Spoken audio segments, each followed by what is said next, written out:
My name's Jake and this is Tyler. Today we're learning about ice cores. So Tyler, what is an ice core and how do climatologists tell to use them to determine past climates?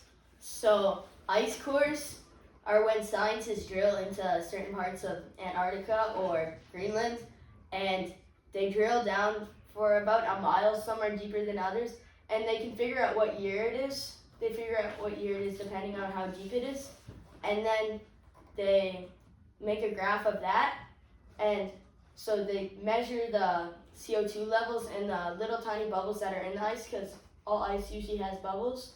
So that's CO2, and they measure the CO2 in those bubbles, and they make a graph of that, and then they take a graph of the temperature levels, and they don't correlate at all, and they don't match at all. So using that, it shows that CO2 levels don't affect the temperature at all, and it's pretty interesting. Okay, interesting, yeah.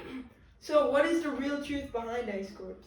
So people try to tell you that CO2 levels affect the temperature of the earth, and ice cores show that that's not true, and it's pretty interesting how they don't correlate at all, and people still think that they do, and CO2 levels actually affect the temperature. So yeah, cool.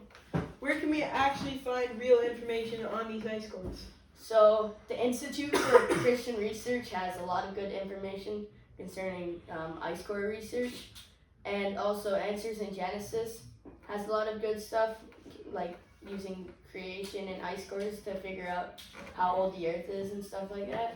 So those are two places that I personally went to look for information about ice cores. Okay, thank you. My name's Jake and this is Tyler, and that's it for the JCS podcast.